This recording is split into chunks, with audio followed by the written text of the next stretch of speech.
Good morning 8th class. ਅੱਜ ਆਪਾਂ ਪੰਜਾਬੀ ਪਾਠ ਪੁਸਤਕ ਪੁੰਦਰਿਕ ਦਾ ਪਾਠ ਨੰਬਰ 17 ਕਿਊਟਾ ਕਿਊਟਾ ਤਾਰੇ ਤਾਰੇ ਪੜ੍ਹਾਂਗੇ। ਇਸ ਪਾਠ ਦੇ ਲੇਖਕ ਹਨ ਅਜਮੇਰ ਸੰਧੂ।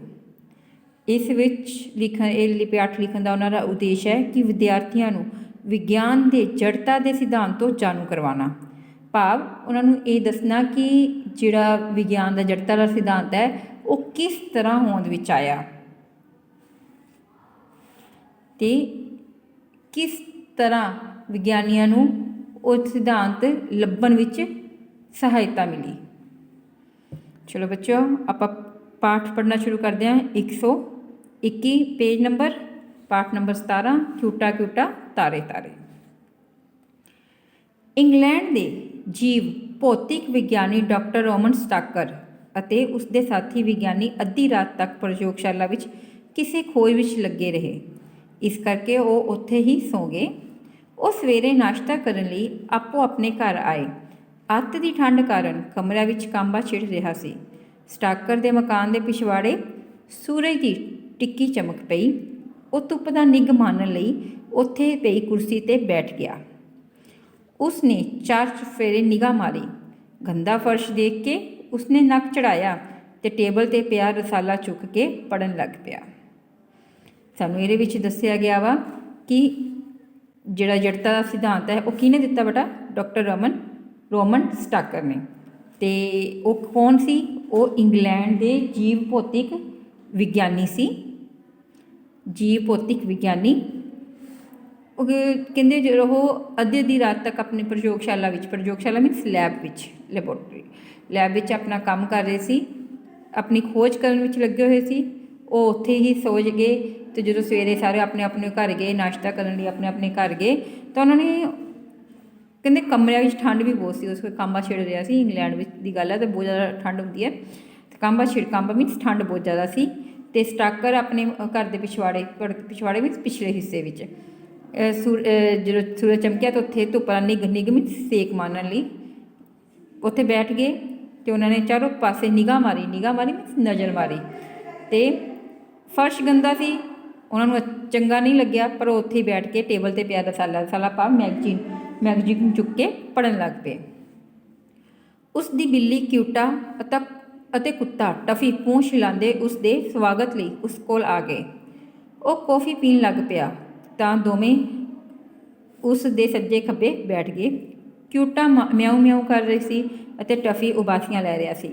ਅਚਾਨਕ ਕਿਊਟਾ ਨੇ ਉਸ ਦੇ ਪੈਰਾਂ 'ਤੇ ਆਪਣਾ ਪੰਜਾ ਰੱਖ ਦਿੱਤਾ। ਡਾਕਟਰ ਰੋਮਨ ਨੇ ਦੋਵਾਂ ਦੇ ਸਿਰ 'ਤੇ ਹੱਥ ਫੇਰਿਆ। ਉਹ ਦੋਵੇਂ ਉਸ ਦੀ ਲੱਤਾਂ ਵਿੱਚ ਵੜੀ ਜਾ ਰਹੇ ਸਨ।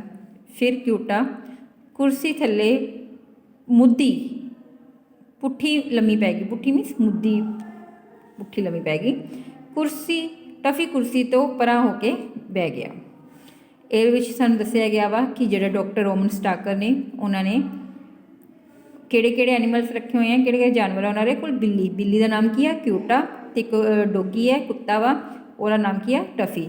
ਜਦੋਂ ਡਾਕਟਰ ਸਟਾਫਰ ਪਿੱਛੇ ਬੈਠੇ ਸੀ ਉਹ ਦੋਨੋਂ ਹੀ ਉਹਨਾਂ ਕੋਲ ਆ ਕੇ ਉਹਨਾਂ ਨਾਲ ਲਾਡ ਲਡਾਉਣ ਲੱਗੇ ਤਾਂ ਉਹਨਾਂ ਨੇ ਵੀ ਉਹਨਾਂ ਦੇ ਸਿਰ 'ਤੇ ਹੱਥ ਜਾ ਫੇਰਿਆ ਅਤੇ ਉਹ ਦੋਨੋਂ ਪਰੇ ਹੋ ਕੇ ਬੈਠ ਗਏ। ਵੀ ਕਿਊਟਾ ਦਾ ਕੁਰਸੀ ਥੱਲੇ ਬੈਠ ਗਈ ਅਤੇ ਟਫੀ ਕੁਰਸੀ ਤੋਂ ਪਰਾਂ ਮੀਨਸ ਥੋੜ੍ਹਾ ਦੂਰ ਹੋ ਕੇ ਬਹਿ ਗਿਆ।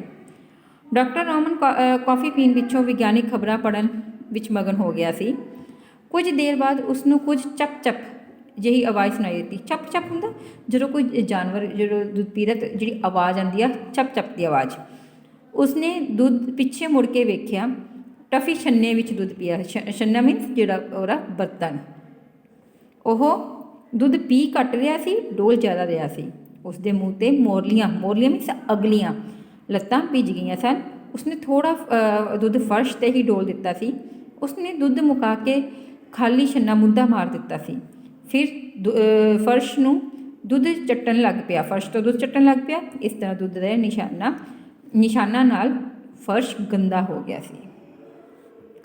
ਇਸ ਪੈਰੇ ਵਿੱਚ ਸਾਨੂੰ ਇਹ ਦੱਸਿਆ ਗਿਆ ਵਾ ਕਿ ਜਿਹੜਾ ਉਹਨਾਂ ਦਾ ਕੁੱਤਾ ਵਾ ਉਹ ਕਿਸ ਤਰ੍ਹਾਂ ਦੁੱਧ ਪੀ ਰਿਹਾ ਵਾ। ਉਹ ਕਹਿੰਦੇ ਜਿਹੜਾ ਕੁੱਤਾ ਸੀ ਉਹ ਦੁੱਧ ਜਿਹੜਾ ਪੀ ਰਿਹਾ ਸੀ ਉਹ ਦੁੱਧ ਪੀ ਘੱਟ ਰਿਹਾ ਸੀ, ਡੋਲ ਜ਼ਿਆਦਾ ਰਿਹਾ ਸੀ। ਤੇ ਜਿਹਦੇ ਨਾਲ ਉਹਦਾ ਮੂੰਹ ਵੀ ਲਿਬੜ ਗਿਆ ਸੀ, ਭਰ ਗਿਆ ਸੀ ਦੁੱਧ ਨਾਲ, ਤੇ ਉਹਦੀ ਮੋਰੀਆਂ ਲੱਤਾਂ ਵੀ ਗੰਦੀਆਂ ਹੋ ਗਈਆਂ ਸੀ। ਤੇ ਜਿਹੜਾ ਫਿਰ ਬਾਅਦ ਵਿੱਚ ਉਹ ਆਪਣੇ ਜਿਹੜਾ ਬਰਤਨ ਦਾ ਦੁੱਧ ਪੀ ਕੇ ਜਿਹੜਾ ਨੀਚੇ ਦੁੱਧ ਡੋਲਿਆ ਹੋਇਆ ਸੀ ਉਹ ਪੀਣ ਲੱਗ ਗਿਆ। ਇਹਦੇ ਨਾਲ ਕੀ ਹੋ ਗਿਆ ਕਿ ਉਹਦੇ ਦੁੱਧ ਦੇ ਨਿਸ਼ਾਨ ਨਾਲ ਸਾਰਾ ਜਿਹੜਾ ਸੀਗਾ ਫਰਸ਼ ਹੈ ਉਹ ਗੰਦਾ ਹੋ ਗਿਆ ਸੀ। ਡਾਕਟਰ ਗੰਦ ਪਿਆ ਦੇਖ ਕੇ ਸੜ ਪੁੱਜ ਗਿਆ, ਸੜ ਪੁੱਜ ਗੁੱਸਾ ਆ ਗਿਆ ਉਹਨਾਂ ਨੂੰ। ਉਸਨੂੰ ਪਤਾ ਹੀ ਨਹੀਂ ਲੱਗਿਆ ਕਿ ਉਸਦੀ ਪਤਨੀ ਕਦੋਂ ਬਾਹਰ ਆਈ ਤੇ ਕਦੋਂ ਟਫੀ ਅੱਗੇ ਦੁੱਧ ਦਾ ਛੰਨਾ ਰੱਖ ਗਈ। ਕਿਊਟਾ ਛੰਨੇ ਕੋਲ ਬੈਠੀ ਲਲਚਾਈਆਂ ਨਜ਼ਰਾਂ ਨਾਲ ਵੇਖ ਰਹੀ ਸੀ। ਪਹਿਲਾਂ ਟਫੀ ਨੂੰ ਦੁੱਧ ਦਿੱਤਾ, ਫਿਰ ਉਸ ਤੋਂ ਬਾਅਦ ਜਿਹੜੀ ਬਿੱਲੀ ਸੀ ਉਹ ਵੀ ਲਲਚਾਈਆਂ ਮੀਨਸ ਲਾਲਚ ਸੀਗਾ ਉਹਨੂੰ ਵੀ ਦੁੱਧ ਉਹਨੂੰ ਵੀ ਖਾਣਾ ਮਿਲਣਾ ਚਾਹੀਦਾ ਵਾ, ਦੁੱਧ ਮਿਲਣਾ ਚਾਹੀਦਾ ਵਾ। ਉਹ ਵੀ ਲਲਚਾਈਆਂ ਨਜ਼ਰਾਂ ਨਾਲ ਦੇਖ ਰਹੀ ਸੀ। ਡਾਕਟਰ ਸਟਾਕਰ ਮੁੜ ਖਬਰਾਂ ਪੜ੍ਹਨ ਵਿੱਚ ਰੁੱਝ ਗਿਆ। ਉਸਨੇ ਥੋੜ੍ਹੇ ਸਮੇਂ ਬਾਅਦ ਉੱਪਰ ਮੂੰਹ ਚੁੱਕਿਆ ਤੇ ਕਿਊਟਾ ਮੋਰੇ ਦੁੱਧ ਵਾਲੀ ਬਾਟੀ ਪਈ ਸੀ। ਉਹ ਦੁੱਧ ਪੀਣ ਵਿੱਚ ਮਗਨ ਸੀ। ਸਟਾਕਰ ਇਹ ਦੇਖ ਕੇ ਦੰਗ ਰਹਿ ਗਿਆ, ਹੈਰਾਨ ਰਹਿਣਾ ਕਿ ਬਾਟੀ ਦੇ ਬਾਹਰ ਦਾ ਦੁੱਧ ਇੱਕ ਤੁਪਕਾ ਵੀ ਨਹੀਂ ਸੀ ਡੁੱਲਿਆ। ਕਿੱਥੇ ਟਫੀ ਨੇ ਇੰਨਾ ਗੰਦ ਪਾ ਦਿੱਤਾ ਸੀ, ਅੱਧਾ ਦੁੱਧ ਡੋਲਤਾ ਸੀਗਾ ਪੀਂਦੇ ਜਦਕਿ ਕਿਊਟਾ ਜਦੋਂ ਦੁੱਧ ਪੀ ਰਹੀ ਸੀ ਤੇ ਉਹਨੇ ਇੱਕ ਤੁਪਕਾ ਵੀ ਨਹੀਂ ਸੀ ਡੋਲਿਆ। ਨਾ ਹੀ ਉਹਦਾ ਮੂੰਹ ਵਾਲੇ ਦੁੱਧ ਦਾ ਕੋਈ ਨਿਸ਼ਾਨ ਸੀ। ਇੱਥੋਂ ਤੱਕ ਕਿ ਉਸ ਦੀਆਂ ਮੁੱਛਾਂ ਵੀ ਗਿੱਲੀਆਂ ਨਹੀਂ ਸਨ ਹੋਈਆਂ। ਟਫੀ ਨੇ ਦੁੱਧ ਪੀਂਦਿਆਂ ਇੰਨਾ ਗੰਦ ਪਾ ਦਿੱਤਾ ਸੀ ਕਿ ਕਿਊਟਾ ਦੇ ਦੁੱਧ ਪੀਣ ਬਾਰੇ ਅਨੁਮਾਨ ਲਗਾਉਣਾ ਵੀ ਔਖਾ ਸੀ ਕਿ ਉਸਨੇ ਦੁੱਧ ਪੀਤਾ ਵੀ ਹੈ ਜਾਂ ਨਹੀਂ। ਔਰ ਕੁਝ ਦਿਨ ਪਹਿਲਾਂ ਘਰ ਦੇ ਸਾਰੇ ਮੈਂਬਰ ਬਾਹਰ ਗਏ ਹੋਏ ਸਨ। ਉਹਨਾਂ ਤੋਂ ਰਸੋਈ ਦਾ ਦਰਵਾਜ਼ਾ ਖੁੱਲ੍ਹਾ ਰਹਿ ਗਿਆ ਸੀ। ਉਸ ਦਿਨ ਸ਼ਾਮੀ ਘਰ ਆਏ ਤਾਂ ਦੁੱਧ ਦਾ ਪਤੀਲਾ ਖਾਲੀ ਪਿਆ ਸੀ। ਟਫੀ ਦਾ ਮੂੰਹ ਦੁੱਧ ਨਾਲ ਲਿਬੜਿਆ ਹੋਇਆ ਹੋਣ ਕਾਰਨ ਸ਼ੱਕ ਦੀ ਸੂਈ ਉਸ ਉੱਤੇ ਗਈ ਸੀ। ਸਟਾਕਰ ਨੇ ਹੁਣ ਗੱਲ ਸਾਫ਼ ਹੋ ਗਈ ਸੀ ਕਿ ਦੁੱਧ ਪਹਿਲਾਂ ਕਿਊਟਾ ਨੇ ਹੀ ਪੀਤਾ ਹੋਵੇਗਾ। ਉਸਨੇ ਥੋੜ੍ਹਾ ਦੁੱਧ ਪਤੀਲੇ ਛੱਡ ਦਿੱਤਾ ਹੋਵੇਗਾ ਤੇ ਇਹ ਇੱਕ ਚਲਾਕ ਤੇ ਚਾਲਵਰ ਜਾਨਵਰ ਹੈ। ਥੋੜ੍ਹੇ ਜਿਹੇ ਦੁੱਧ ਨਾਲ ਮੂੰਹ ਲਪੇਟ ਕੇ ਟਫੀ ਨੇ ਚੋਰ ਦਾ ਇਲਜ਼ਾਮ ਆਪਣੇ ਸਿਰ ਉੱਤੇ ਲੈ ਲਿਆ ਹੋਵੇਗਾ। ਇਹਦੇ ਵਿੱਚ ਸਾਨੂੰ ਦੱਸਿਆ ਗਿਆ ਵਾ ਕਿ ਟਫੀ ਨੇ ਬਹੁਤ ਜ਼ਿਆਦਾ ਗੰਦ ਪਾਇਆ ਸੀ ਜਦਕਿ ਬਿੱਲੀ ਨੇ ਬਿਲਕੁਲ ਵੀ ਗੰਦ ਨਹੀਂ ਪਾਇਆ। ਉਹ ਕਹਿੰਦੇ ਵਾ ਵੀ ਉਹਨੇ ਇਹ ਵਾਲੀ ਗੱਲ ਤਾਂ ਪਹਿਲੀ ਵਾਰ ਨੋਟਿਸ ਕੀਤੀ ਸੀ। ਉਸ ਤੋਂ ਪਹਿਲਾਂ ਵੀ ਉਹਨੂੰ ਦੀ ਘਟਨਾ ਯਾਦ ਆ ਗਈ ਕਿ ਰਸੋਈ ਦਾ ਜਦੋਂ ਦਰਵਾਜ਼ਾ ਖੁੱਲ੍ਹਾ ਰਹਿ ਗਿਆ ਸੀ ਅਤੇ ਦੁੱਧ ਦਾ ਪਤੀਲਾ ਜਿਹੜਾ ਬਾਹਰ ਪਿਆ ਸੀ, ਉਸ ਸਮੇਂ ਵੀ ਜਦੋਂ ਬਾਹਰ ਆਏ ਤਾਂ ਉਹਨਾਂ ਨੇ ਦੇਖਿਆ ਟਫੀ ਦਾ ਮੂੰਹ ਲਿਬੜਿਆ ਸੀ। ਉਹਨਾਂ ਨੇ ਕਿਹਾ ਵੀ ਟਫੀ ਨੇ ਪੀਤਾ ਵਾ, ਪਰ ਉਹਨਾਂ ਨੂੰ ਅੱਜ ਗੱਲ ਸਮਝ ਆਈ ਕਿ ਪਹਿਲਾਂ ਦੁੱਧ ਉਹਨਾਂ ਦੀ ਬਿੱਲੀ ਕਿਊਟਾ ਨੇ ਪੀਤਾ ਹੋਵੇਗਾ ਕਿਉਂਕਿ ਕਿਊਟਾ ਨਾ ਹੀ ਦੁੱਧ ਡੋਲਦੀ ਹੈ ਨਾ ਹੀ ਆਪਣਾ ਮੂੰਹ ਲਪੇਟਦੀ ਹੈ। ਰੋਮਨ ਸਟਾਕਰ ਧੁੱਪ ਵਿੱਚ ਨਾਸ਼ਤਾ ਕਰਨ ਦੀ ਬਜਾਏ ਅੰਦਰ ਚਲਾ ਗਿਆ। ਉਸਦੇ ਦਿਲੋਂ ਦਿਮਾਗ 'ਤੇ ਕਿਊਟਾ ਦੀ ਸਫਾਈ ਛਾਈ ਹੋਈ ਸੀ। ਉਹ ਤੇ ਉਸਦੀ ਪਤਨੀਆਂ ਪਰੌਂਠਿਆਂ ਨਾਲ ਚਾਹ ਪੀਣ ਲੱਗ ਪਏ, ਪਰ ਬੇਟੀ ਪਾਣੀ ਪੀ ਰਹੀ ਸੀ। ਉਸਨੇ ਬੇਟੀ ਨੂੰ ਪਾਣੀ ਅਤੇ ਪਤਨੀ ਨੂੰ ਚਾਹ ਪੀਂਦਿਆਂ ਨੋਟ ਕੀਤਾ। ਉਸਨੇ ਉਸ ਵੇਲੇ ਘੋੜੀਆਂ ਦੇ ਤਬੇਲੇ, ਭੇਡਾਂ, ਸੂਰਾਂ ਦੇ ਵਾੜਿਆਂ ਵਿੱਚ ਵੀ ਜਾਨਵਰਾਂ ਨੂੰ ਪਾਣੀ ਪੀਂਦਿਆਂ ਨੋਟ ਕੀਤਾ। ਉਸ ਦੀ ਡਾਇਰੀ ਵਿੱਚ ਲਿਖਿਆ, ਮਨੁੱਖ ਵਾਂਗ ਇਹਨਾਂ ਜਾਨਵਰਾਂ ਦੇ ਦੰਦ ਬਾਹਰੋਂ ਦਿਖਾਈ ਨਹੀਂ ਦਿੰਦੇ ਕਿਉਂਕਿ ਮਨੁੱਖ ਅਤੇ ਇਹਨਾਂ ਜਾਨਵਰਾਂ ਦੀਆਂ ਗੱਲਾਂ ਮਿਲਦੀਆਂ ਜੁਲਦੀਆਂ ਹੁੰਦੀਆਂ ਹਨ, ਜਦਕਿ ਕੁੱਤੇ ਅਤੇ ਬਿੱਲੀਆਂ ਦੀਆਂ ਗੱਲਾਂ ਵੱਖਰੀਆਂ ਹੁੰਦੀਆਂ ਹਨ। ਠੀਕ ਹੈ, ਹੁਣ ਉਹਦੇ ਦਿਮਾਗ 'ਚ ਕੁਛ ਸੁੱਝਿਆ। ਉਹ ਹਰੇਕ ਨੂੰ ਓਬਜ਼ਰਵ ਕਰਨ ਲੱਗ ਗਿਆ। ਉਹਨੇ ਆਪਣੀ ਪਤਨੀ ਨੂੰ ਚਾਹ ਪੀਂਦੇ ਦੇਖਿਆ ਅਤੇ ਆਪਣੀ ਬੇਟੀ ਨੂੰ ਪਾਣੀ ਪੀਂਦਿਆਂ ਵੇਖਿਆ। ਫਿਰ ਉਸਨੇ ਘੋੜਿਆਂ ਦੇ ਤਬੇਲੇ, ਭੇਡਾਂ, ਸੂਰਾਂ ਦੇ ਵਾੜਿਆਂ ਵਿੱਚ ਵੀ ਜਾਨਵਰਾਂ ਨੂੰ ਪਾਣੀ ਪੀਂਦਿਆਂ ਨੋਟ ਕੀਤਾ ਅਤੇ ਆਪਣੀ ਡਾਇਰੀ ਵਿੱਚ ਲਿਖਿਆ ਕਿ ਮਨੁੱਖ ਵਾਂਗ ਇਹਨਾਂ ਜਾਨਵਰਾਂ ਦੇ ਦੰਦ ਬਾਹਰੋਂ ਵਿਖਾਈ ਨਹੀਂ ਦਿੰਦੇ ਕਿਉਂਕਿ ਮਨੁੱਖ ਅਤੇ ਇਹਨਾਂ ਜਾਨਵਰਾਂ ਦੀਆਂ ਗੱਲਾਂ ਮਿਲਦੀਆਂ ਜੁਲਦੀਆਂ ਹਨ, ਜਦਕਿ ਕਹਿੰਦੇ ਕੁੱਤਿਆਂ ਅਤੇ ਬਿੱਲੀਆਂ ਦੀਆਂ ਗੱਲਾਂ ਵੱਖਰੀਆਂ ਹਨ। ਉਹ ਦੱਸਣਗੇ ਸਾਨੂੰ ਉਹਨਾਂ ਦੀ ਵੱਖਰੀਆਂ ਗੱਲਾਂ ਕਿਵੇਂ ਹਨ। ਆਪਣੇ ਪ੍ਰਯੋਗ ਨੂੰ ਪਰਖਣ ਲਈ ਉਸਨੇ ਕਿਊਟਾ ਅਤੇ ਟਫੀ ਨੂੰ ਪ੍ਰਯੋਗਸ਼ਾਲਾ ਵਿੱਚ ਲਿਜਾਣਾ ਸ਼ੁਰੂ ਕਰ ਦਿੱਤਾ। ਉਹ ਟਫੀ ਮੋਰੇ ਦੁੱਧ ਦੀ ਪਲੇਟ ਰੱਖ ਦਿੰਦਾ ਅਤੇ ਉਸਦੇ ਵਿਗਿਆਨੀ ਸਾਥੀ ਤੇਜ਼ ਰਫ਼ਤਾਰ ਨਾਲ ਫੋਟੋ ਖਿੱਚਣ ਵਾਲੇ ਕੈਮਰੇ ਨੂੰ ਔਨ ਕਰ ਦਿੰਦੇ। ਉਹਨਾਂ ਨੇ ਤਸਵੀਰਾਂ ਵਿੱਚ ਦੇਖਿਆ ਕਿ ਟਫੀ ਦੁੱਧ ਪੀਣ ਵਾਲੇ ਵੇਲੇ ਆਪਣੀ ਜੀਭ ਬਾਹਰ ਕੱਢ ਲੈਂਦਾ ਸੀ। ਉਸ ਨੂੰ ਕੱਪ ਦੇ ਆਕਾਰ ਵਿੱਚ ਮੋੜ ਲੈਂਦਾ ਸੀ ਅਤੇ ਉਸਦੀ ਜੀਭ ਅੰਗਰੇਜ਼ੀ ਦੇ ਅੱਖਰ ਜੇ ਦੇ ਆਕਾਰ ਚਮਚੇ ਵਰਗੀ ਦਿਖਾਈ ਦਿੰਦੀ। ਉਹ ਜੀਭ ਨੂੰ ਆਪਣੇ ਅੰਦਰ ਵੱਲ ਖਿੱਚ ਲੈਂਦਾ ਸੀ। ਇਸ ਪ੍ਰਕਿਰਿਆ ਵਿੱਚ ਕੁਝ ਦੁੱਧ ਉਸਦੇ ਅੰਦਰ ਚਲਾ ਜਾਂਦਾ ਸੀ ਅਤੇ ਬਾਕੀ ਉਸਦੇ ਦੁਆਲੇ ਖਿਲਰ ਜਾਂਦਾ ਸੀ। ਇਹਦੇ ਵਿੱਚ ਸਾਨੂੰ ਟਫੀ ਦਾ ਦੱਸਿਆ ਗਿਆ ਵਾ ਕਿ ਟਫੀ ਕਿਸ ਤਰ੍ਹਾਂ ਦੁੱਧ ਪੀਂਦਾ ਵਾ। ਠੀਕ ਹੈ, ਕਿ ਕਿੱਦਾਂ ਹੁੰਦਾ ਸੀ। ਟਫੀ ਦੁੱਧ ਪੀਣ ਵੇਲੇ ਆਪਣੀ ਜੀਭ ਬਾਹਰ ਕੱਢ ਲੈਂਦਾ ਸੀ ਅਤੇ ਉਸ ਨੂੰ ਕੱਪ ਦੇ ਆਕਾਰ ਦੀ ਮੋੜ ਲੈਂਦਾ ਸੀ ਤੇ ਉਹ ਕਿਹੜਾ ਅੱਖਰ ਬਣ ਜਾਂਦਾ ਸੀ ਅੰਗਰੇਜ਼ੀ ਦਾ ਜੇ, ਜਿਹਦੇ ਨਾਲ ਕੀ ਹੁੰਦਾ ਸੀ ਅੱਧਾ ਦੁੱਧ ਅੰਦਰ ਚਲਾ ਜਾਂਦਾ ਸੀ ਤਾਂ ਅੱਧਾ ਬਾਹਰ ਚਲਾ ਜਾਂਦਾ ਸੀ। ਫਿਰ ਉਹਨਾਂ ਨੇ ਕਿਊਟਾ ਅੱਗੇ ਦੁੱਧ ਦੀ ਪਲੇਟ ਰੱਖੀ। 1 ਸੈਕਿੰਡ ਵਿੱਚ 1000 ਫੋਟੋਆਂ ਖਿੱਚਣ ਵਾਲਾ ਵੀਡੀਓ ਕੈਮਰਾ ਉਸ ਦੇ ਸਾਥੀ ਵਿਗਿਆਨੀਆਂ ਨੇ ਉਸ ਵੱਲ ਕਰ ਦਿੱਤਾ। ਉਹਨਾਂ ਨੇ ਰਿਕਾਰਡ ਕੀਤੀ ਫਿਲਮ ਨੂੰ ਬਹੁਤ ਹੀ ਹੌਲੀ ਗਤੀ ਵਿੱਚ ਦੇਖਿਆ ਕਿ ਕਿਊਟਾ ਨੇ ਦੁੱਧ ਪੀਂਦੇ ਵਕਤ ਆਪਣੀ ਜੀਭ ਨੂੰ ਅੰਗਰੇਜ਼ੀ ਦੇ ਅੱਖਰ ਜੇ ਆਕਾਰ ਵਿੱਚ ਨਹੀਂ ਸੀ ਮੋੜਿਆ। ਜੇ ਆਕਾਰ ਵਿੱਚ ਕਿਹਨੇ ਮੋੜਿਆ ਸੀ? ਟਫੀ ਨੇ। ਉਸ ਦੀ ਜੀਭ ਦਾ ਕਿਨਾਰਾ ਹੀ ਦੁੱਧ ਦੀ ਸਤ੍ਹਾ ਤੱਕ ਪਹੁੰਚਿਆ ਸੀ। ਉਹ ਜੀਭ ਥੱਲੇ ਤੱਕ ਲਿਜਾਣ ਦੀ ਬਜਾਏ ਸਿਰਫ ਉੱਪਰਲੀ ਸਤ੍ਹਾ ਨੂੰ ਹੀ ਛੂੰਹਦੀ ਸੀ। ਇੱਥੋਂ ਤੱਕ ਕਿ ਉਸ ਦੀ ਜੀਭ ਨੂੰ ਵਾਪਿਸ ਨਹੀਂ ਸੀ ਖਿੱਚਿਆ। ਦੁੱਧ ਉਸ ਦੇ ਅੰਦਰ ਜਾਂਦਾ ਰਿਹਾ ਸੀ। ਉਸ ਦੀ ਗਤੀਸ਼ੀਲ ਜੀਭ ਅਤੇ ਤਰਲ ਸਤ੍ਹਾ ਵਿਚਕਾਰ ਦੁੱਧ ਦਾ ਇੱਕ ਬੁਲਬੁਲਾ ਜਿਹਾ ਬਣ ਗਿਆ ਸੀ।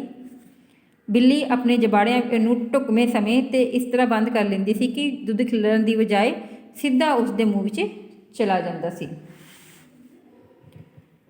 ਜਿਵੇਂ ਚੱਲ ਰਹੀ ਬੱਸ ਦੀ ਅਚਾਨਕ ਬ੍ਰੇਕ ਵੱਜਣ 'ਤੇ ਸਾਰੀਆਂ ਅੱਗੇ ਵੱਲ ਸਵਾਰੀਆਂ ਡਿੱਗ ਪੈਂਦੀਆਂ ਹਨ। ਅਸਲ ਵਿੱਚ ਚੱਲਦੇ ਸਮੇਂ ਬੱਸ ਦੇ ਸਵਾਰੀਆਂ ਗਤੀ ਵਿੱਚ ਹੁੰਦੀਆਂ ਹਨ।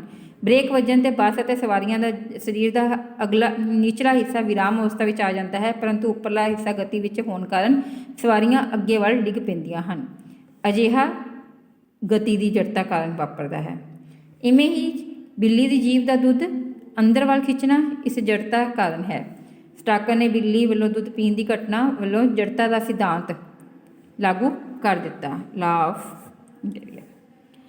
ਉਸ ਦੇ ਵਿਗਿਆਨੀ ਸਾਥੀਆਂ ਨੂੰ ਇਹ ਘਟਨਾ ਜੜਤਾ ਦੇ ਸਿਧਾਂਤ ਨਾਲ ਜੋੜਨੀ ਮੂਲੋਂ ਹੀ ਗਲਤ ਲੱਗੀ, ਮੀਨਸ ਸ਼ੁਰੂ ਤੋਂ ਹੀ ਗਲਤ ਲੱਗੀ। ਪਰੰਤੂ ਸਟਾਕਰ ਨੇ ਆਪਣੇ ਸਾਥੀਆਂ ਦੀ ਤਸੱਲੀਆਂ ਕਰਵਾਉਂਦਾ ਕਿਹਾ ਕਿ ਜਦੋਂ ਬਿੱਲੀ ਜੀਭ ਨੂੰ ਆਪਣੇ ਮੂੰਹ ਤੱਕ ਤੇਜ਼ੀ ਨਾਲ ਵਾਪਿਸ ਲੈ ਜਾਂਦੀ ਹੈ ਤਾਂ ਉਸ ਦੀ ਜੀਭ ਨਾਲ ਲੱਗਿਆ ਦੁੱਧ ਜੜਤਾ ਦੇ ਕਾਰਨ ਖਿੱਚਿਆ ਜਾਂਦਾ ਹੈ। ਫਿਰ ਵੀ ਜਦੋਂ ਉਸੇ ਤਸੱਲੀ ਨਾ ਹੋਈ ਤਾਂ ਡਾਕਟਰ ਸਟਾਕਰ ਨੇ ਇੱਕ ਪ੍ਰਯੋਗ ਕਰਕੇ ਦੱਸਿਆ। ਉਸਨੇ ਮੰਜੇ 'ਤੇ ਪਏ ਦੁੱਧ ਦੇ ਪਿਆਲੇ ਵਿੱਚ ਉਂਗਲੀ ਡੁਬੋਣ ਨੂੰ ਕਿਹਾ। ਨਾਲ ਹੀ ਵਿਗਿਆਨੀ ਨੇ ਅਜਿਹਾ ਹੀ ਕੀਤਾ। ਉਸਨੇ 3-4 ਵਾਰ ਅਜਿਹਾ ਕੀਤਾ ਤੇ ਉਸਦੀ ਉਂਗਲੀ 'ਚ ਦੁੱਧ ਡੁਬੋ ਕੇ ਅਚਾਨਕ ਬਾਹਰ ਵੱਲ ਖਿੱਚਿਆ। ਉਸਦੀ ਉਂਗਲੀ ਦੇ ਸਿਰੇ ਅਤੇ ਦੁੱਧ ਦੇ ਪਿਆਲੇ ਵਿਚਕਾਰ ਤਰਲ ਸਤੰਭ ਬਣ ਗਿਆ ਸੀ। ਉਸਨੇ ਸਪਸ਼ਟ ਕੀਤਾ ਕਿ ਤੁਹਾਡੀ ਉਂਗਲ 'ਤੇ ਚੜ੍ਹਿਆ ਦੁੱਧ ਜੜਤਾ ਦੇ ਕਾਰਨ ਖਿੱਚਿਆ ਗਿਆ ਹੈ। ਬਿਲਕੁਲ ਇਸੇ ਤਰ੍ਹਾਂ ਬਿੱਲੀ ਆਪਣੀ ਜੀਭ ਨਾਲ ਦੁੱਧ ਨੂੰ ਖਿੱਚਦੀ ਹੈ। ਇਸ ਤੋਂ ਬਾਅਦ ਸਟਾਕਰ ਨੇ ਇਸ ਸਿਧਾਂਤ ਦੇ ਹੋਰ ਪਰਖਣ ਲਈ ਬਿੱਲੀ ਦਾ ਜੀਭ ਦਾ ਰੋਬੋਟਿਕ ਮਾਡਲ ਬਣਾਇਆ। ਉਹਨਾਂ ਨੇ ਦੁੱਧ ਦੇ ਭਰੇ ਪਿਆਲੇ ਨੂੰ ਪ੍ਰਯੋਗਸ਼ਾਲਾ ਦੇ ਟੇਬਲ 'ਤੇ ਉੱਤੇ ਟਿਕਾਇਆ। ਰੋਬੋਟਿਕ ਮਾਡਲ ਜੀਭ ਨੂੰ ਦੁੱਧ ਦੀ ਸਤ੍ਹਾ ਨਾਲ ਛੁਆ ਕੇ ਉਸ ਦੀ ਕਿਰਿਆ ਪਰਖੀ। ਬਸ ਇਸ ਤੋਂ ਬਾਅਦ ਕੀ ਸੀ ਕਿ ਰੋਮਨ ਸਟਾਕਰ ਨੂੰ ਆਪਣੇ ਸਾਥੀਆਂ ਨੂੰ ਮੁਬਾਰਕ ਦਿੰਦੇ ਹੋਏ ਇਸ ਖੋਜ ਬਾਰੇ ਨੋਟਿਸ ਲਿਖਣ ਲਈ ਕਿਹਾ। ਉਸਦੇ ਦਿਲ ਵਿੱਚ ਖੁਸ਼ੀ ਦੀ ਲਹਿਰ ਦੌੜ ਉੱਠੀ ਸੀ। ਉਹ ਝੂਮਦਾ ਹੋਇਆ ਘਰ ਪੁੱਜਿਆ। ਉਸਨੇ ਬੇਟੀ ਅਤੇ ਪਤਨੀ ਨੂੰ ਉਸਨੂੰ ਦੇਖ ਕੇ ਘਬਰਾ ਗਈਆਂ। ਉਸਨੂੰ ਕਮਰੇ ਤੋਂ ਬਾਹਰ ਚੱਪ-ਚੱਪ ਦੀ ਆਵਾਜ਼ ਸੁਣਾਈ ਦਿੱਤੀ। ਉਹ ਬਾਹਰ ਵੱਲ ਨੂੰ ਤੁਰ ਪਿਆ। ਉਹ ਵੀ ਡਰਦੀਆਂ ਉਸ ਪਿੱਛੇ ਤੁਰ ਪਈਆਂ। ਕਿਊਟਾ ਆਰਾਮ ਨਾਲ ਬਾਟੀ ਵਿੱਚ ਦੁੱਧ ਪੀ ਰਹੀ ਸੀ। ਟਫੀ ਦਾ ਦੁੱਧ ਦਾ ਛੰਨਾ ਬਾਹਰ ਡਿੱਗ ਰਿਹਾ ਸੀ। ਕਈ ਥਾਵਾਂ 'ਤੇ ਫਰਸ਼ ਗੰਦਾ ਹੋਇਆ ਪਿਆ ਸੀ। ਉਸਦੀ ਪਤਨੀ ਨੇ ਸਾਫ਼ ਕਰਨ ਲਈ ਪੋਚਾ ਚੁੱਕਿਆ ਤੇ ਡਾਕਟਰ ਸਟਾਕਰ ਨੇ ਉਸਨੂੰ ਇਸ਼ਾਰੇ ਨਾਲ ਰੋਕ ਦਿੱਤਾ। ਉਸਨੇ ਕਿਊਟਾ ਤੇ ਟਫੀ ਨੂੰ ਜੱਫੀ ਵਿੱਚ ਲੈ ਕੇ ਤਿਆਰ ਕਰਨਾ ਸ਼ੁਰੂ ਕਰ ਦਿੱਤਾ ਸੀ। ਉਸਦੀ ਬੇਟੀ ਅਤੇ ਪਤਨੀ ਇਹ ਦ੍ਰਿਸ਼ ਦੇਖ ਕੇ ਖੁਸ਼ ਹੋ ਗਈਆਂ ਸਨ ਕਿ ਪਹਿਲਾਂ ਉਹ ਕਿਸ ਤਰ੍ਹਾਂ ਉਹਨਾਂ ਨਾਲ ਉਹਨੂੰ ਚੰਗਾ ਨਹੀਂ ਸੀ ਲੱਗ ਰਿਹਾ ਜਦੋਂ ਗੰਦ ਪਾਉਂਦਾ ਸੀ, ਪਰ ਹੁਣ ਉਹਨਾਂ 'ਤੇ ਪਿਆਰ ਆ ਰਿਹਾ ਸੀ ਕਿਉਂਕਿ ਉਹਨਾਂ ਦੀ ਵਜ੍ਹਾ ਨਾਲ ਉਹਦੀ ਇੱਕ ਖੋਜ ਹੋਈ ਸੀ, ਜੜਤਾ ਦੇ ਸਿਧਾਂਤ ਦੀ ਖੋਜ ਹੋਈ ਸੀ। ਠੀਕ ਹੈ ਬੱਚਿਓ, ਮੈਂ ਉਮੀਦ ਕਰਦੀ ਹਾਂ ਕਿ ਤੁਹਾਨੂੰ ਪਾਠ ਚੰਗੀ ਤਰ੍ਹਾਂ ਸਮਝ ਆਇਆ ਹੋਵੇਗਾ। ਇਸ ਪਾਠ ਨੂੰ ਚੰਗੀ ਤਰ੍ਹਾਂ ਪੜ੍ਹੋ ਅਤੇ ਚੰਗੀ ਤਰ੍ਹਾਂ ਸਮਝੋ। ਧੰਨਵਾਦ।